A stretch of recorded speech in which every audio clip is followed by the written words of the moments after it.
Irmãos, eu gostaria de convidar você para abrir a Bíblia no livro do profeta Isaías, no Salmo 64.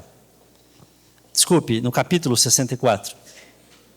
Isaías capítulo 64, nós vamos encontrar uma oração do profeta Isaías. Porque o livro de Isaías não tem só profecias, ele tem também orações do profeta. Porque à medida que o profeta vai profetizando e vendo muito do juízo, da calamidade de Deus, tem momentos que ele rompe e começa a fazer orações. E essa é uma das orações de Isaías. Isaías 64 diz assim: Ó, se fendesses os céus e descesses, se os montes tremessem diante da tua face, como quando o fogo inflama os gravetos e faz ferver a água, desce para fazeres notório o teu nome aos teus adversários e fazer que as nações tremam na tua presença. Pois quando fizeste coisas terríveis que não esperávamos, desceste e os montes tremeram diante da tua face. Desde a antiguidade não se ouviu, nem com o ouvido se percebeu, nem com os olhos se viu, um Deus além de ti que trabalha para aquele que nele espera. Sais ao encontro daqueles que alegremente praticam a justiça, daqueles que se lembram dos teus caminhos. Mas ao continuarmos pecando contra eles, tiraste. Como, pois, podemos ser salvos? Até aqui, irmãos. Se você quiser deixar a sua Bíblia aberta e ir acompanhando aí, seria de muito proveito. Como dizíamos, o livro de profeta Isaías, então, ele começa a fazer essa oração. Essa oração começa no capítulo 63, no versículo 7. E essa oração começa reconhecendo, você está vendo ali? Louvando a Deus pelas benignidades do Senhor, porque o Senhor foi muito bondoso e ele começa a fazer uma lembrança, uma retrospectiva histórica do trato de Deus com o povo de Israel. E aí ele começa a dizer como foi grande a bondade de Deus para com Israel. E no versículo 8 do capítulo 63, Deus disse, certamente eles serão o meu povo, filhos que não mentirão, ou filhos fiéis. E assim ele foi o seu Salvador.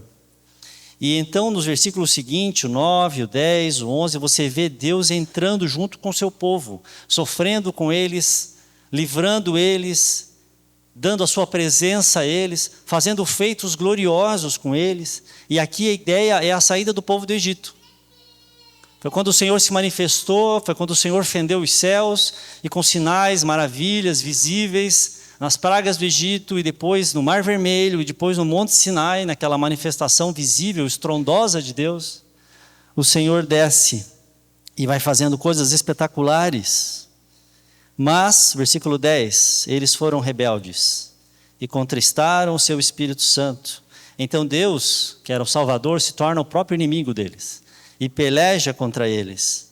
E então o povo se lembra dos dias da antiguidade, dos dias de Moisés. E aí vem uma oração cheia de perguntas, ali do versículo 11 em diante, você está vendo ali? Onde está aquele que nos fez subir do mar? Onde está o que pôs no meio deles o seu Espírito Santo? Para criar, que fez o seu braço glorioso andar à mão direita de Moisés, que fendeu as águas diante deles para criar para si um nome eterno. Versículo 13, que os guiou pelos abismos. E no versículo 14 eles dizem, assim guiaste o teu povo para criares um nome glorioso. Atenta dos céus e olha da tua santa e gloriosa habitação. Onde estão o teu zelo? Onde estão as tuas obras poderosas? E aí o capítulo 63, ele começa num lamento crescente, numa frustração incontrolável do profeta de ver a calamidade atual que ele estava vendo e da calamidade ainda maior que Deus faria acontecer nos próximos anos. Então ele vai dizendo aqui no versículo 17, por que, Senhor, tu nos fazes desviar dos teus caminhos? Por que você endureceu o nosso coração para que nós não te temamos?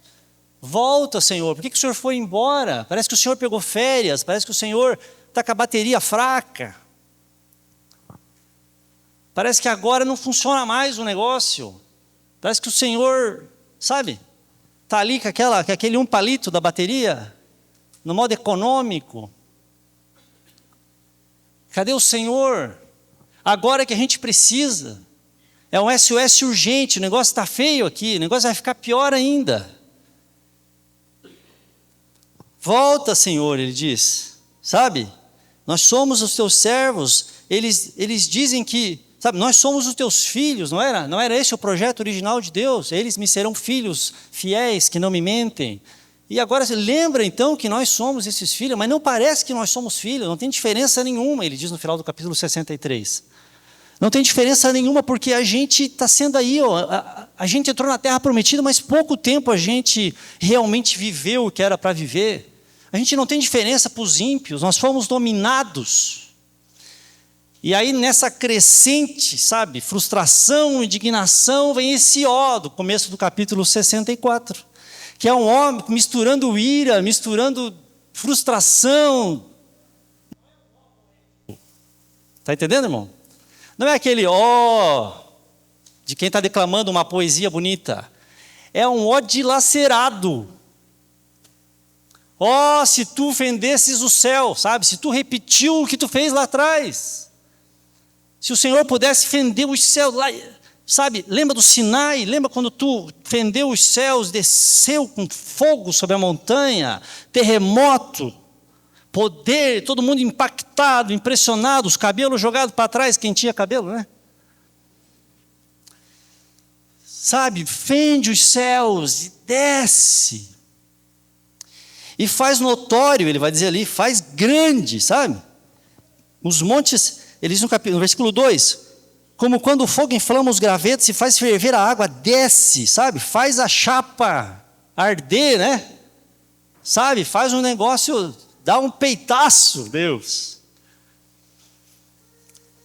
E por que Isaías está orando isso? Qual é a chave do clamor do profeta? Será que Isaías está com saudade da pessoa de Deus? Será que Isaías está triste porque ele tinha intimidade, ou o povo de Deus tinha intimidade com Deus, agora não tem mais? E a gente vai descobrir que não. Que Isaías está frustrado, está irritado, está chateado, está em briga com o Senhor, porque o Senhor, sabe, ele precisa de um socorro naquele momento. Então ele diz assim, repara na ênfase que ele dá, ele diz assim, Senhor, faz notório o teu nome. Para quem? Para os teus adversários.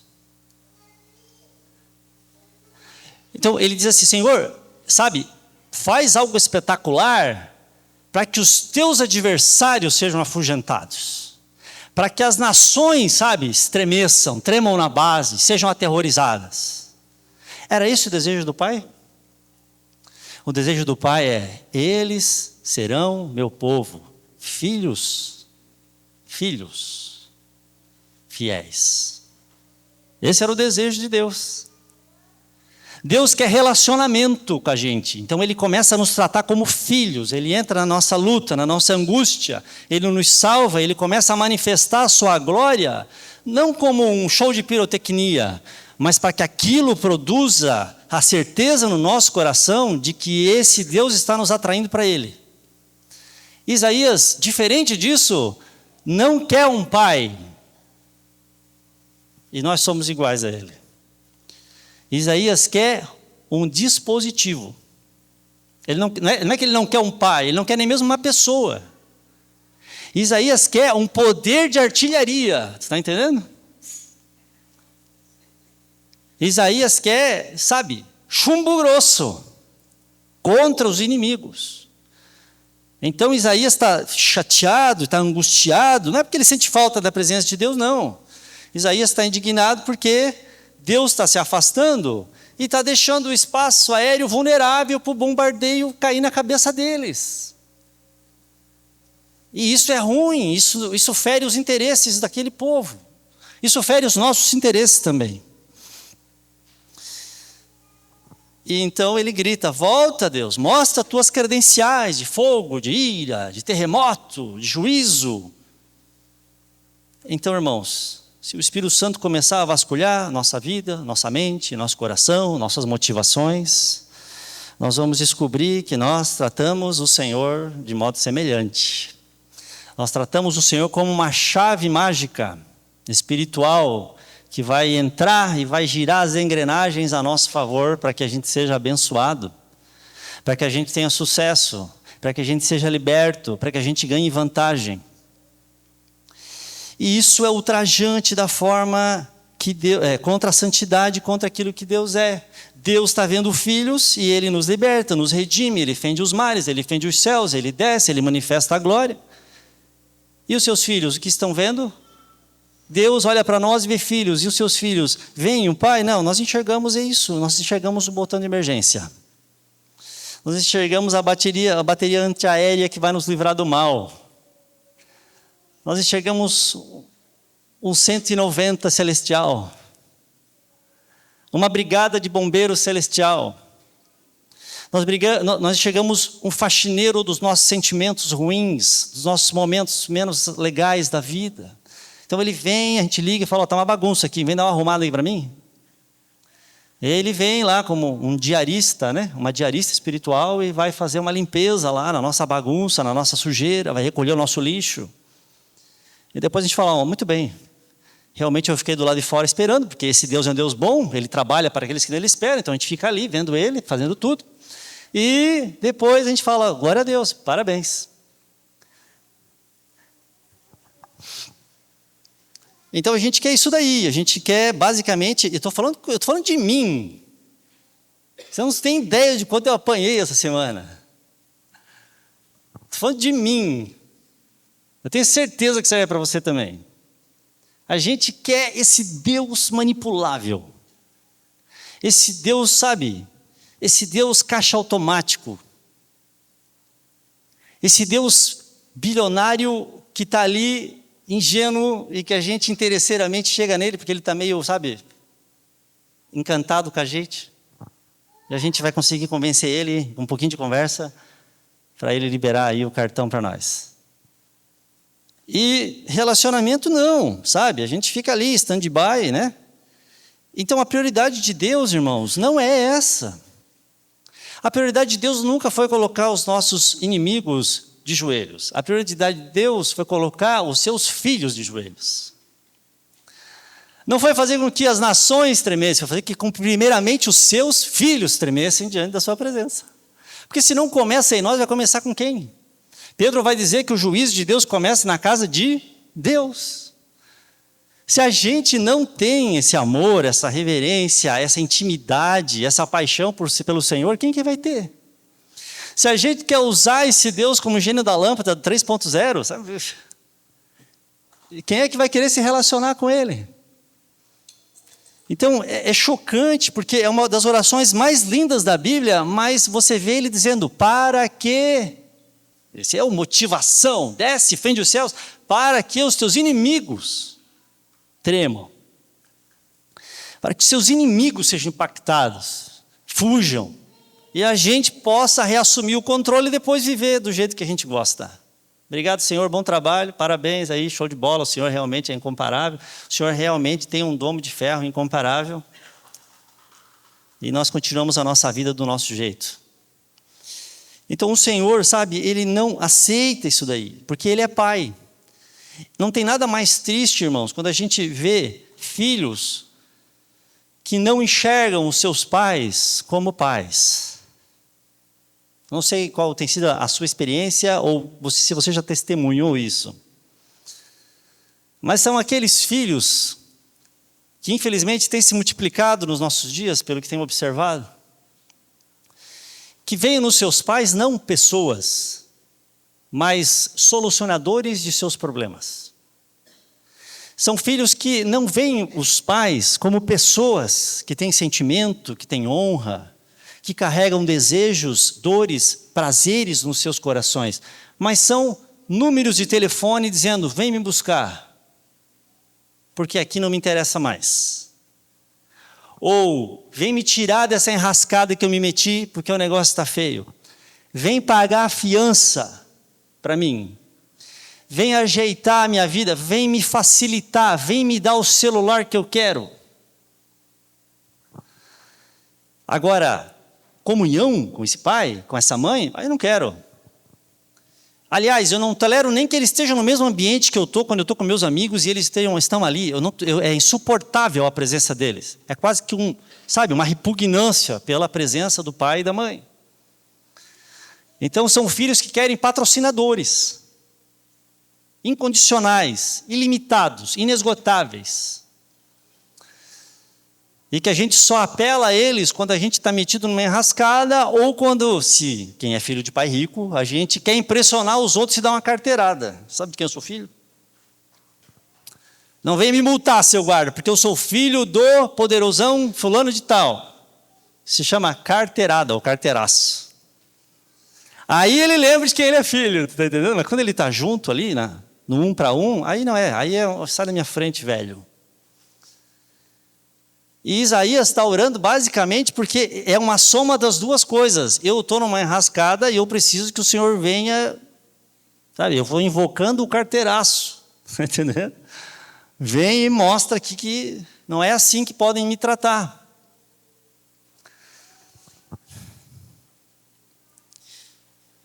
Se você pudesse baixar um aplicativo no seu smartphone, que fizesse todo o poder de Deus funcionar imediatamente e irrestritamente a seu favor. Pensa que aplicativo maravilhoso. Imagina um aplicativo que você pudesse lá baixar e que te desse acesso ilimitado aos poderes de Deus, a seu favor e em seu benefício. Você instalasse esse aplicativo e sempre que você precisasse, você ia lá e apertasse o botão. Depois de baixar esse aplicativo, e esse aplicativo nunca trava, você ainda ia querer saber o que Deus carrega no coração dele? Você e eu ainda gostaríamos de falar: Senhor, qual é o teu desejo? Senhor, qual é a sua preocupação? Senhor, qual é o teu gosto específico? E como eu posso te agradar? Será que ainda seria uma preocupação para nós? Quando todos os poderes de Deus estivessem a nosso favor, quando a gente pudesse, será? Irmãos, essa pergunta é perturbadora, porque ela revela qual é o nosso coração, e se nós vemos a Deus como um pai ou como um aplicativo. E aí no versículo 5, Deus começa a ministrar no coração de Isaías, está vendo ali? Começa a ministrar. Porque a gente percebe isso daí? Pelo fato de que o coração e a oração do profeta dá uma guinada. Ele está indo numa direção, quase que atacando Deus frontalmente. Cadê você, pô? E de repente o Espírito Santo vai assim, e dá um cavalo de pau assim. Ele está indo para lá, daqui a pouco ele está vindo para cá já. Ele está acusando a Deus, daqui a pouco ele está reconhecendo que a culpa é dele. Irmãos, a oração é uma coisa tão maravilhosa, porque nós somos tão incompetentes em orar, que o Espírito Santo precisa entrar no meio da nossa oração para consertar ela. Romanos 8, 26 diz que nós não sabemos orar, nós não temos essa competência, esse download não veio. E aí a gente começa a falar besteira, e aí o Espírito Santo entra e começa a gemer em nós com gemidos inexprimíveis. E esse é o caso, nós vimos isso aqui em muitos salmos acontecer também. Tem salmo que Davi começa assim, queria pegar meus inimigos e dar-lhe na pedra, e daqui a pouco ele termina consolado. Já viu esses salmos? Cadê você, Deus? Poxa vida, mas tu és o meu Deus, em ti eu me regozijo. O que aconteceu? O cara é esquizofrênico? Não é esquizofrênico. É que quando nós nos ajoelhamos e derramamos o nosso coração, por mais errado que esteja o nosso coração, o Espírito Santo vem. Quando o Espírito Santo vem, nos capacita a orar, irmãos, ele nos consola e nos ministra enquanto oramos. Então, há uma didática de Deus no meio da oração.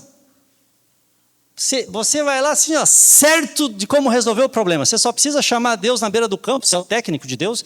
Vem cá, aqui, ataca pela direita, pela esquerda, que daí vai sair gol. Arruma o teu posicionamento em campo, Jesus Cristo. E daqui a pouco, irmão, o Espírito Santo vem e você fala, cara, eu estou totalmente errado. Senhor, tem misericórdia de mim. Senhor, esquece o que eu estava orando até aqui. E faz a tua vontade, não a minha vontade. E o que acontece aqui, nesse versículo 5, é que Deus começa a ministrar e começa a mostrar que Deus sempre sai ao encontro, está vendo ali, ó, daquele que alegremente pratica a justiça e daqueles que se lembram dos caminhos de Deus. Deus não está escondido. Deus não furou a agenda com a gente. É que quando a gente tenta domar Deus e fazer Deus obedecer a nossa agenda, aí ele desaparece, porque ele não se submete. Mas quando você sai ao encontro com Deus com alegria, dizendo, Senhor, sabe, eu quero fazer a tua justiça, não a minha justiça. Senhor, eu quero conhecer o teu caminho e não o meu caminho. A gente começa a entrar numa esfera de intimidade com Deus. Aliás, quando a gente olha para o Sinai e para o deserto e para a antiguidade, a gente vê que essa foi a principal diferença entre Moisés e o resto do povo. Porque todo o povo queria ver o quê? Os sinais. Nós queremos ver os sinais de Deus, nós queremos ver a força de Deus, nós queremos ver a provisão do Senhor. Só tinha um cidadão interessado em conhecer os caminhos de Deus. E era Moisés. Por isso que o Salmo 103, no versículo 7, ele diz assim, o Senhor manifestou os seus caminhos a Moisés. E aos filhos de Israel, os seus feitos. Então, da beirada do Monte Sinai, se você fosse um israelita, você testemunharia os feitos de Deus. Mas você não estaria em intimidade com os caminhos de Deus. Só teve um maluco que entrou na montanha. Foi aquele que não se contentou com os feitos de Deus. Com os sinais de Deus, com as manifestações visíveis de Deus. Alguém quis algo a mais, Moisés. Irmãos, nós, podemos cair no mesmo erro do povo de Israel. Ter grandes experiências com Deus, com o poder de Deus no nosso currículo. E ainda assim, Deus ser um estranho para nós. É interessante quando você vai conversar com um desviado. Aliás, é interessante você descobrir quem se assume desviado. Quando eu era jovem, você conversava com a pessoa falava, eu estou desviado, eu estou afastado, eu realmente estou errando.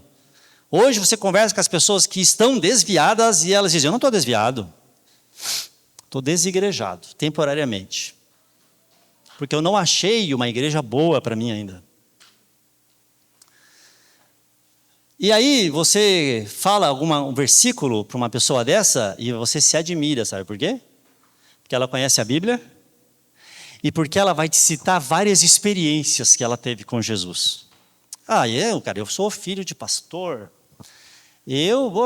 Lá em casa, Deus me curou, eu tinha um problema na perna. Irmão, aonde vai o caminho de Deus? Aonde vai a intimidade com o Senhor? Não vai. Então Deus está interessado em mostrar compartilhar o que Ele carrega no coração, mais do que um show de pirotecnia. O Senhor quer quem busque a Ele, não a sua mão. Então Moisés queria Deus, o povo queria a utilidade de Deus. E quando Deus, por algum momento, parecia que não estava mais sendo útil, a murmuração vinha, incontrolavelmente. Cadê Deus aqui? Tirou nós lá dos pepinos do Egito, dos melões do Egito, que nós comíamos de graça. Veja como o pecador é cego, irmão. Ele é escravo, mas ele acha que está na vantagem. Como de graça? Tu era escravo. E agora esse Deus aqui é só esse pão, é só esse pão, é só esse pão vil, eles chegaram a dizer. Por isso eles viram os feitos de Deus, mas quanto mais eles comeram, mais a alma deles se secou dentro deles. E os seus corpos e cadáveres tombaram no deserto.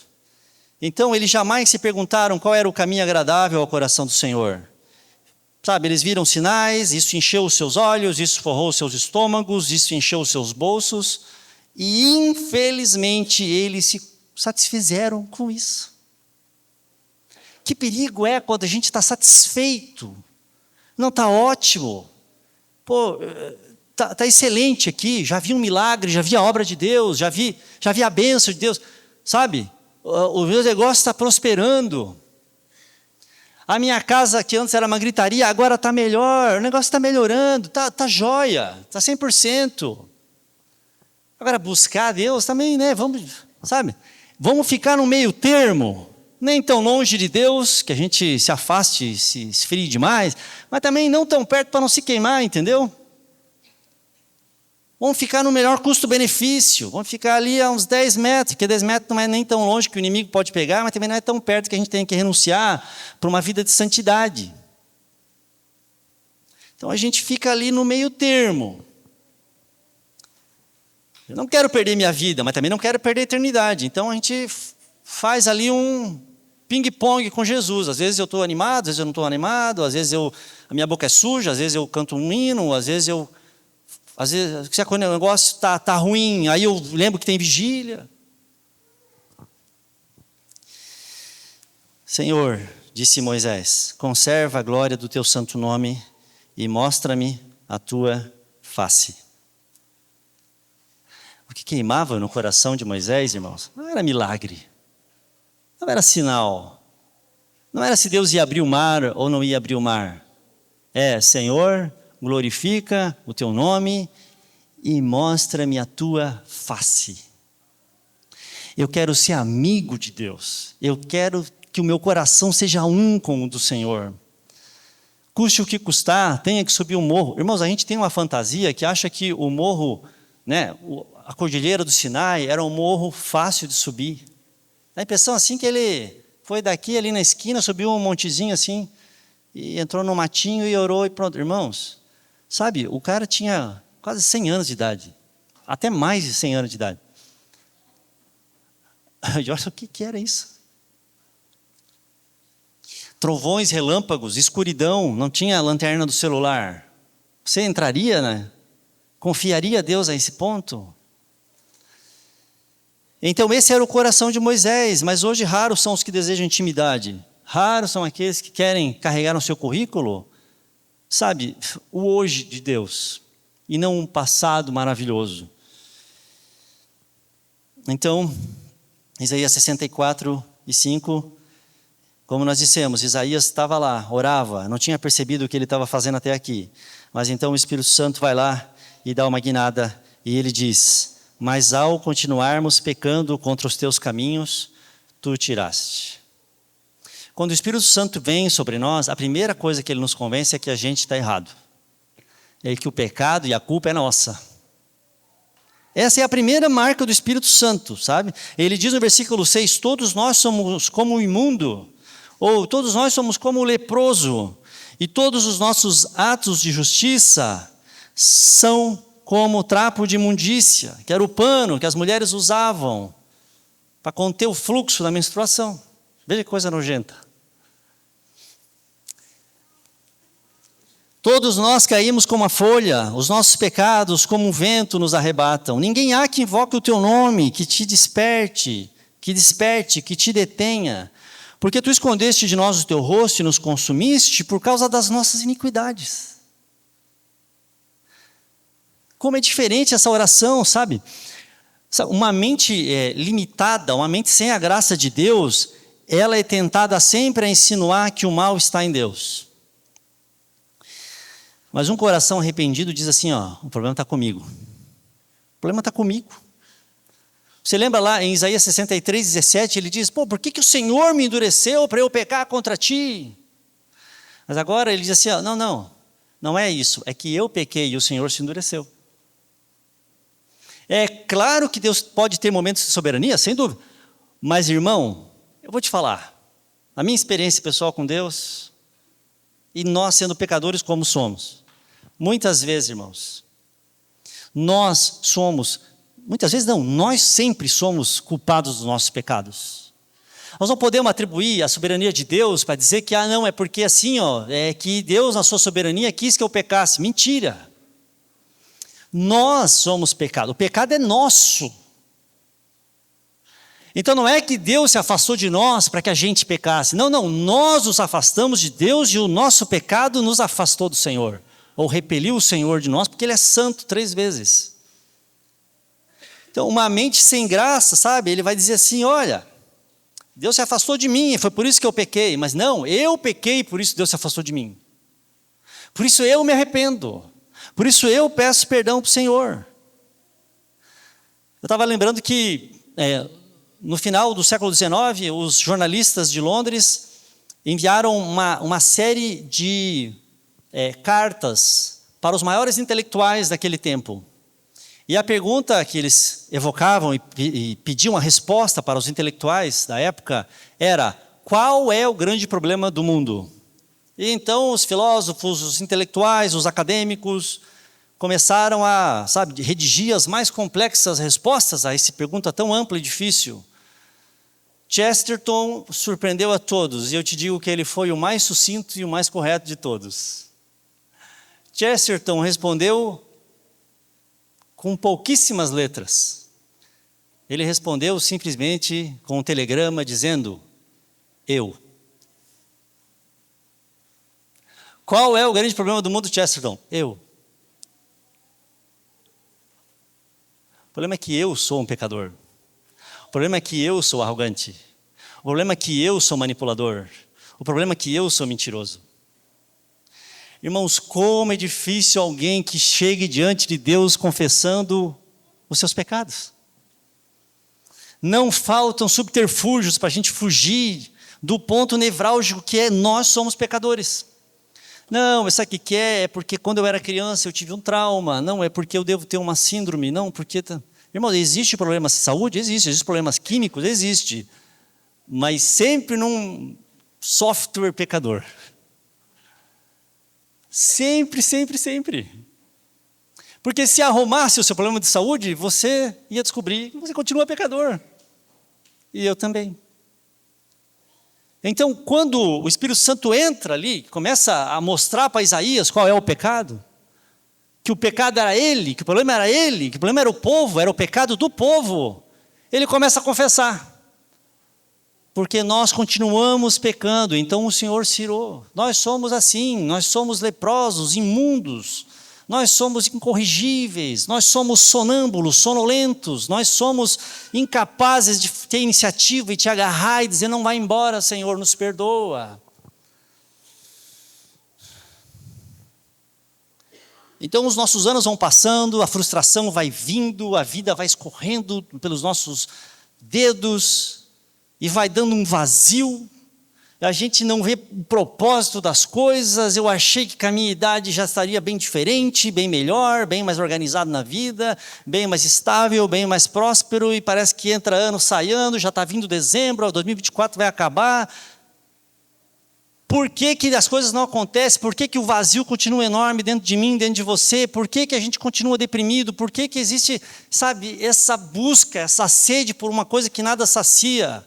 Então a gente sai aí procurando preencher isso daí. Eu estou falando para cristãos hoje à noite. A gente sai por aí tentando preencher esse vazio, essa falta de sentido com as coisas mais absurdas ou aparentemente as mais consensuais. Eu preciso viajar, é porque eu não viajei ainda, é porque meus amigos viajaram, mas eu não viajei. Então a gente se compromete com as coisas, enche a nossa agenda, se atola em dívida porque a gente precisa viajar, porque a gente precisa comprar roupa, porque a gente precisa aumentar o nosso patrimônio. Irmãos, o nosso problema não é esse. O nosso grande problema, irmãos, é que nós somos pecadores. E fora de Cristo, a nossa alma nunca vai achar repouso. O nosso grande problema não é que os nossos políticos são corruptos, eles são. Mas o nosso grande problema não é esse. O nosso grande problema é que nós fomos chamados para ser súditos e embaixadores do Rei Jesus e nós não temos sido. O nosso grande problema não é não é a esposa com quem você está casado. Não é o marido com quem você está casado. A gente tende a culpar as pessoas aí que estão à nossa volta. Não dá mesmo. Com essa pessoa aqui do meu lado não tem como avançar na vida. Se eu tivesse o marido da outra, se eu tivesse a esposa do outro, quem sabe? Não, o problema não está aí, o problema é da nossa, sabe? Nosso egoísmo, de sermos ranzinzas, sermos perfeccionistas quando nós mesmos somos pecadores, e de entulharmos o nosso espírito com fantasias, e entulharmos as nossas retinas com pornografias absurdas, com comparações injustas. Aí a gente olha para a esposa, você olha para o seu marido e fala, mas isso daí também. O problema é nosso. Eu sou pecador, você é pecadora. Esse é o nosso problema, entendeu? Então, assim, o nosso mal, sabe, não está, porque eu devia estar ganhando mais. Não é. O problema está na tua avareza, está na tua ganância. Mas eu devia, é que eu fui traído pelos meus amigos. Ué, mas o problema é que você colocou nos seus amigos, nessas amizades, expectativas que só em Jesus você vai satisfazer. Mas como Jesus não está lá, é um vazio, e aí a culpa é da pessoa. O meu problema, sabe, é que as pessoas me ofendem. Ué, mas por que essas setas ainda acham um alvo em você? É porque esse alvo se chama orgulho, um orgulho pujante, um orgulho secreto, um orgulho sofisticadamente bem disfarçado. Que às vezes você não fala o que pensa com a pessoa, dá vontade de falar e soltar o verbo, enfiar o dedo no nariz, mas você segura e aquilo te mata por dentro. Mas te mata porque é o veneno do seu próprio orgulho, muito mais do que daquilo que a pessoa fez para você. Então o problema é que nós somos pecadores, sabe? O problema brota é que a gente continua vendo Deus como o nosso clube de vantagens. E que a gente está com a pontuação lá em cima e a gente foi passar o cartão e não está funcionando.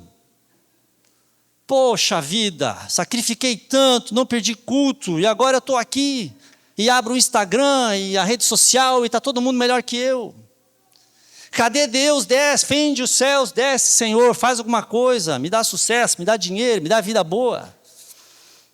E é por isso que esses falsos pregadores têm feito tanto sucesso no nosso tempo, porque eles estão falando para um bando de mimados que nós somos. Nós queremos alguém que diga isso. Sabe, tem alguém te sabotando, tem alguém aí, te passando para trás, mas Deus vai fender os céus, e vai descer, e vai ser vitória, vitória, vitória, vitória.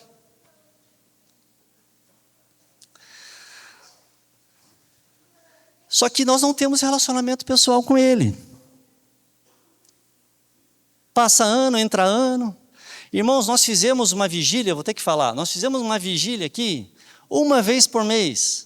Aí nós queremos que uns sirvam aos outros. Então, um mês, todo mundo, as pessoas vêm, a igreja vem. Esse mês, tal frente de trabalho, tal ministério vai servir os outros. Outro mês, aquele que serviu vai vir na vigília e vai ser ministrado pelos outros irmãos. Sabe o que aconteceu? Só vem quem tem que vir.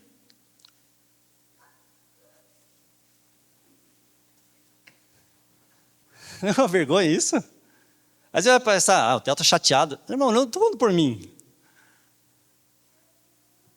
A minha carne quer que, olha, beleza, se veio pouca gente, nós vamos embora mais cedo. Vai, eu estou cansado, é sexta-feira. Está entendendo?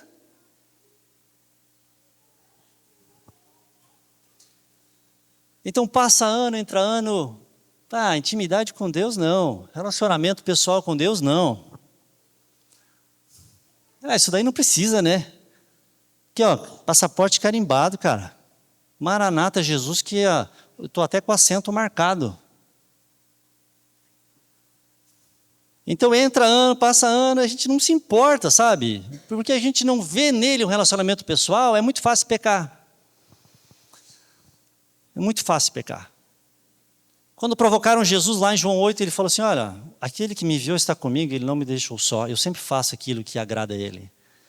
Como é que ele podia desonrar o Pai? O Pai estava sempre, ele disse, a face do Pai está sempre diante de mim. Tudo que eu faço é aquilo que eu vejo o Pai fazer. Mas quando a gente não tem intimidade com Deus, tudo bem, peca, amanhã você pede perdão. A gente não entende o quanto fere o coração do Senhor o nosso pecado. Não, a gente não está pecando contra sabe, alguns de nós ficam tristes, chateados quando pecam, por orgulho próprio ferido. Poxa, eu já disse que não ia pecar mais, e de novo eu dei essa mancada, mas eu sou um Zé mesmo. Sabe, performance própria assim, o bril ferido. Mas não assim, pensando, poxa, eu magoei o Senhor. Poxa, eu desonrei o Senhor na face dele e ele foi morto por mim. Então, essa noção vem do quê? É isso, de não ter intimidade com o Senhor. Então, que Deus tenha misericórdia de nós, irmãos. A gente já está quase terminando, aguenta mais uns minutinhos, por favor. Então, a gente quer que Deus fenda os céus e desça, mas a gente nunca rompeu a nossa própria religiosidade. E desceu os nossos joelhos até o chão e disse, Senhor, o meu pecado, a minha iniquidade, não é do vizinho, não é a minha iniquidade, vírgula, mas é que o outro também, não é isso. É, Senhor, a minha iniquidade, ponto final. Quando Saul pecou, sabe o que aconteceu? Samuel disse, por que você procedeu loucamente? Ele disse, sabe o que quer? É que o povo, você não conhece o povo, Samuel. O povo pressiona, o povo estava querendo ir embora para casa. Rapaz, foi uma questão de logística, foi uma questão de estratégia. Foi um pecado estratégico, Samuel. Foi uma mentirinha, cara, que tinha que encaixar ali, senão ia perder um negócio, Samuel. Não ia bater a meta. Aí não dá, né? Aí quando Davi peca, sabe o que ele fala? Ele dobra o joelho, põe a cara no chão e diz, pequei. Está vendo a diferença? Pequei. Quem é que alcançou a misericórdia, irmão? Saul ou Davi? Como é difícil chegar e falar, não, é que o problema tem um endereço, está aqui, ó, sou eu. É do meu coração que procedem as mentiras, os enganos, as invejas, os assassinatos, os adultérios. Que Deus tenha misericórdia, amados. Que Deus tenha misericórdia. E aí no versículo 8, depois de uma confissão, Isaías diz, mas agora, ó Senhor. Agora é outro ó Senhor, né? Mas agora, ó Senhor, aí sim é um modo de invocar o nome do Senhor. Ó Senhor, Tu és o nosso Pai. Não era esse o propósito de Deus lá desde o início? Eles me serão filhos.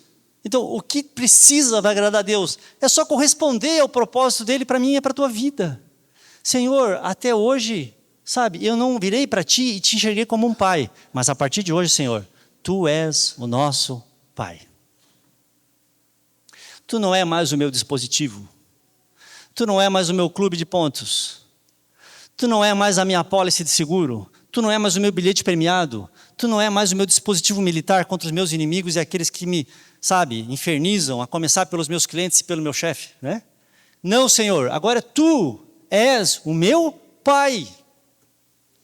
E outra, ele acrescenta, e nós somos o barro, e Tu és o oleiro. E essa figura do oleiro na profecia é muito maravilhosa, porque sempre que na profecia, e até mesmo no Novo Testamento, se evoca a figura de Deus é o meu oleiro, isso significa submissão irrestrita e absoluta a quem Deus é e ao que Deus quer. Porque o barro, você sabe, ele não tem mérito nenhum, e ele não tem poder nenhum sobre si, e não tem nada que seja dele mesmo. Então essa figura do oleiro, ela emprega, primeiro, submissão total a Deus, entrega a Deus, sabe? Deus faz o que quer, nós estamos em boas mãos, nós podemos confiar nele. Então, Senhor, continua fazendo o que o Senhor está fazendo. Irmãos, eu tenho para dizer que Deus é um oleiro virtuoso, um oleiro hábil, um oleiro glorioso, mas tem uma característica que eu mais admiro no Senhor enquanto oleiro, é que Ele é paciente. Porque em Jeremias 18, Jeremias vai à casa do oleiro e diz que o vaso que o oleiro estava fazendo quebrou-se. E nós temos canções dizendo, Senhor, quebra a minha vida e tal. Mas o pior, sabe o que é? É que quem se espatifa é a gente sozinho. A gente nas nossas pedrinhas ali de orgulho, nas nossas pepitas maravilhosas, aquilo ali faz a gente se quebrar. Então o Senhor tem que recomeçar o seu trabalhar na nossa vida, recomeçar o seu trabalhar na nossa vida muitas vezes. Mas eu dou glória a Deus, porque mesmo quando eu e você estamos feito caco, o Senhor não nos joga fora. Nunca vi o Senhor jogar fora alguém. Aquele que vê a mim, de maneira alguma, o lançarei fora. Basta ir até Ele. E a segunda coisa que a ideia do oleiro evoca é que o barro não tem valor em si mesmo, sabe? A nossa glória é só simplesmente aceitar o trabalhar de Deus, né? Das mãos do oleiro na nossa vida e a transformação que Ele quer operar em nós. Irmãos, nós não nascemos e não nos convertemos pronto para glorificar o nome de Deus. É necessário um processo de refinamento, de amassamento. Então o Senhor vai fazer isso mesmo. Sabe aquela coisa do, poxa, eu era do mundo, eu era de Satanás, parece que a vida estava tão boa, agora eu estou com Jesus, parece que estou sofrendo tanto, estou sendo tão amassado, estou sendo tão... É isso mesmo. Porque antes você era um barro tosco. E agora Ele te chamou para ser um vaso de glória nas suas mãos. Então é natural que você vai passar por uma mutação profunda. Então, se o vaso pudesse ser entrevistado, né, o barro ali que está... Nós íamos perguntar para ele, como é que é aí o processo, o vaso? O vaso ia dizer assim, olha rapaz, primeiro ele me colocou sozinho na roda. Depois ele achou que eu estava muito seco, mandou um monte de água para cima de mim. Porque barro seco não chega a lugar nenhum. Depois ele me fez ficar girando, correndo, sem sair do lugar. Já teve essa sensação? Senhor, eu estou nas tuas mãos e eu estou correndo igual um louco e eu não vou para frente. E os outros vão para frente e eu não vou para frente. E o Senhor fala, bem-vindo à minha roda. Eu estou trabalhando em você. Não foge da minha mão. Não escapa. Porque quando você quiser fugir, você vai estar se quebrando. Cada vez que você tenta fugir, você vai se quebrar. Então, roda. Você não está assim, não é um hamster no globo. Você é um vaso nas minhas mãos. Porque o hamster corre, se cansa e só vira um hamster cansado. Mas o vaso roda e deixa de ser barro para virar vaso. Aí depois de tudo, você fica vazio. O trabalho do vaso, o vaso vai dizer, é um trabalho de subtração, muito mais do que de adição. Senhor, manda mais. Senhor, eu quero mais. Senhor, manda. O Senhor fala, não, o problema é que você tem demais. Precisamos esvaziar você. Nós precisamos deixar você menos grosseiro. Nós precisamos arrancar muita coisa do seu interior e deixar você vazio. Mas, Senhor, eu vou ficar vazio? É isso mesmo. Deus não precisa de vaso cheio. Deus precisa de vaso vazio. Aí quando você acha que terminou a sessão das torturas e os processos longos, aí você fala, finalmente eu saí da roda. Sabe o que te espera? A fornalha da aflição. Aí você vai para a fornalha.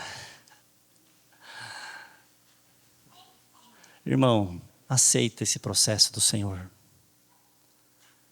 Vira para Ele hoje e fala, Senhor, até agora eu tentei te emparedar, mas Senhor, Tu é o meu Pai, e eu, barro, nas Tuas mãos, e Tu és o meu oleiro. Aí vai fervendo o forno, E o pior do forno, irmão, é que ele fica aberta a tampa, né? Então você está dentro do forno e está vendo para quem está lá fora.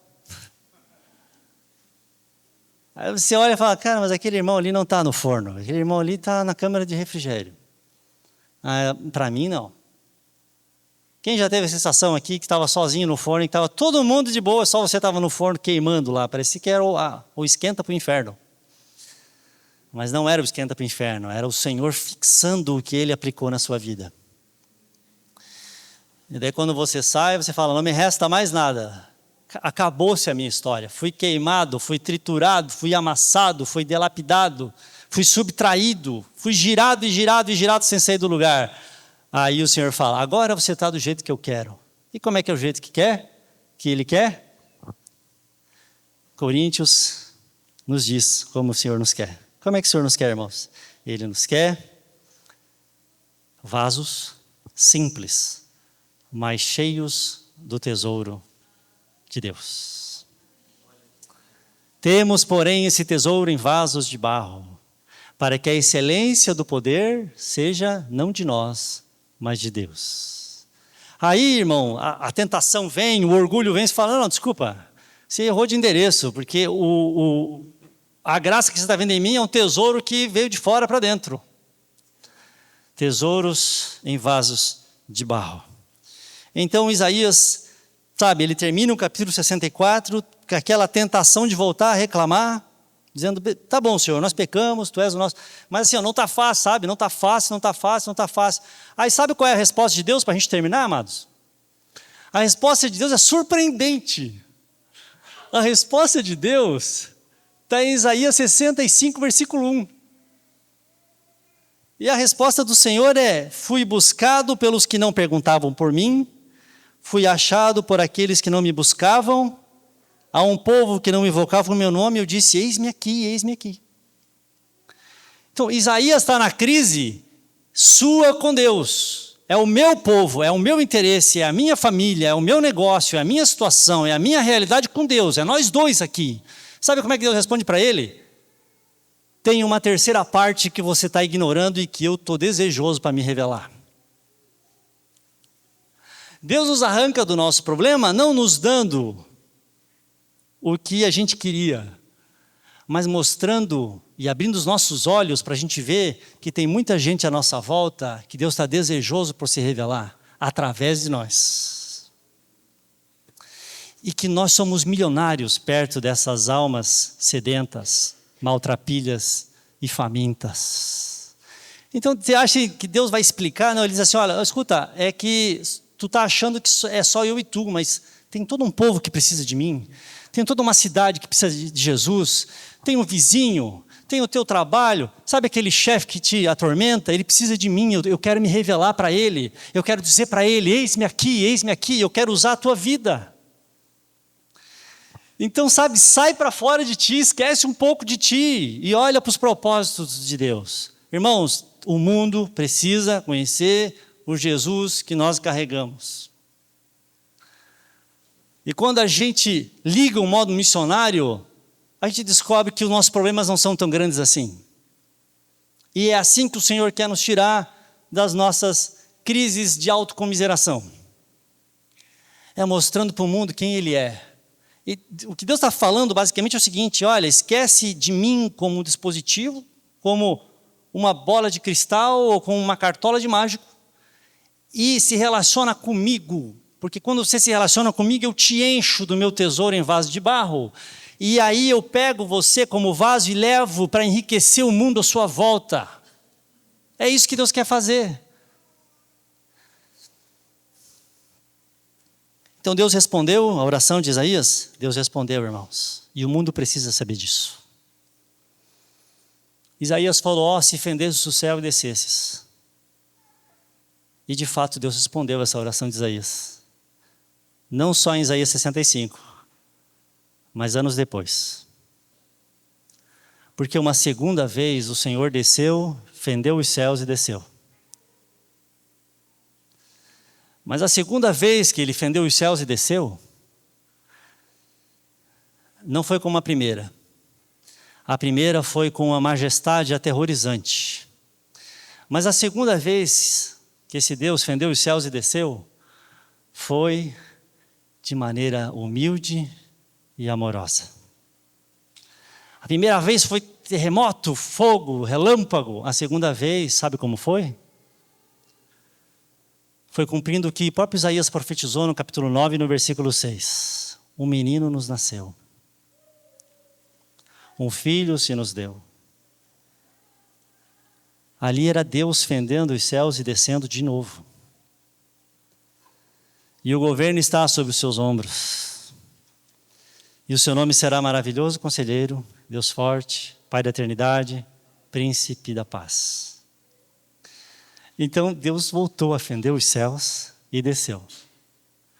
Diferente da primeira vez? Diferente, irmãos. Eu diria que melhor. Isaías suspirou porque ele queria que Deus descesse de novo fazendo esse estardalhaço. Mas o Senhor desceu de maneira discreta, numa manjedoura, no ventre, primeiramente no ventre da Virgem, se manifestando ali na manjedoura, na estrebaria. Ele fendeu os céus e desceu, irmãos. Nós não quisemos subir o Sinai. Mas essa segunda vez que ele fendeu os céus e desceu, ele fendeu os céus e desceu, não para ficar no topo do monte Sinai. Ele desceu o morro também. E ele se embrenhou no meio de gente imunda, gente miserável, gente pecadora, publicanos, sabe?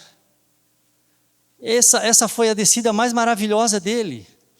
Ele fendeu os céus e desceu até o nível da menor criança. Ele fendeu os céus e desceu até o lodo do Rio Jordão para ser contado entre os pecadores. Ele fendeu os céus e desceu, sabe, com um olhar de compaixão, comendo com os publicanos, olhando pela primeira vez para o rosto das prostitutas. O Senhor fendeu os céus e desceu, sabe, não para que saísse fumaça do Sinai ao seu toque, mas ele foi até o leproso e tocou no leproso, dizendo: eu quero te limpar. Ele fendeu os céus e desceu até a sujeira do pé dos seus discípulos para lavar eles. Ele fendeu os céus e desceu, irmão, sabe, para se colocar de joelho e interceder por nós até suar sangue. Ele fendeu os céus e desceu para se encurvar debaixo dos chicotes dos romanos e se entregar e ser contado no calabouço entre os transgressores. Ele fendeu os céus e desceu até ser contado e morrer morte de cruz. E depois ele fendeu os céus e ainda desceu um pouquinho mais. E desceu até a sepultura. E desceu até o inferno. Isaías, ele fendeu os céus e desceu mais uma vez. Pelo que Deus o exaltou soberanamente. E lhe deu o nome que está acima de todo nome, para que ao nome de Jesus se dobre todo o joelho dos que estão nos céus, na terra e debaixo da terra, nas regiões mais profundas até onde ele desceu. E toda língua vai confessar que Jesus Cristo é o Senhor, para a glória de Deus Pai. Ele fendeu os céus e desceu. E quando ele subiu, irmão, sabe o que aconteceu? 50 dias depois da sua morte, ele fendeu o céu mais uma vez e desceu, na pessoa do seu Espírito Santo. E quando ele fendeu os céus, dessa vez desceu, irmãos, ele foi dando dons aos homens, ele repartiu línguas de fogo, ele encheu aquelas pessoas, e nós, amados, nós somos testemunhas dessa realidade. Ele fendeu os céus e desceu, e encheu a gente do seu Espírito Santo e do fruto desse Espírito Santo, de maneira que agora nós estamos testemunhando que Jesus é real, é vivo, está à destra do trono de Deus e reina para sempre. Ele sempre está fendendo o céu e descendo. Mas está faltando eu e você romper, rasgar e descer. Hoje é a minha e a tua vez.